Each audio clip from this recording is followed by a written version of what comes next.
magnetic field ang pag-uusapan natin ngayon. Kaya ganito siya. Noona, nung nabubuo ang planeta, nabubuo ang kanyang gravity, magnetic field, kaya ganun. Una sa araw. Ang magnetic field nito ay parang solar flare, kaya ganun. At ito pa, ang Mercury, ganito rin. Mahina ang kanyang magnetic field. Sunod naman sa Venus. Kakambal ito ng Earth. Magkapare silang sukat, density, volume, composition, at gravity. At ito pa nga, katulad ito ng magnetic field ng Earth. Okay, sa Earth naman tayo. Katulad din ito ng Venus. Malakas ang kanyang magnetic field. Sunod sa Mars.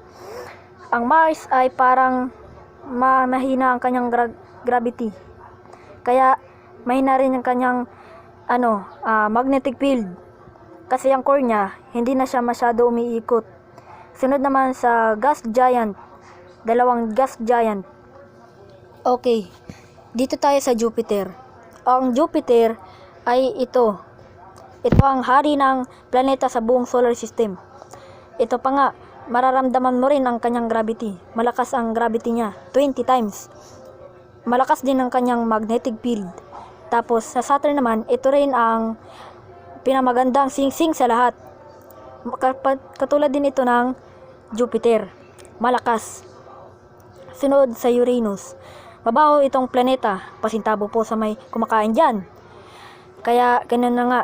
Malakas ang kanyang gravity at magnetic field. Ito naman sa Neptune.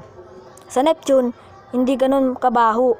Dahil parang lang itong malangsang halaman sa dagat. Kaya ganun. Ang magnetic field nito, katulad din sa Uranus. Sa Pluto naman, ay wag na natin banggitin. Kasi mahina ang kanyang gravity, kaya ganun. Kaya ang magnetic field niya, medyo malakas lang konti. Kaya wag kalimutan mag-subscribe, like, and comment.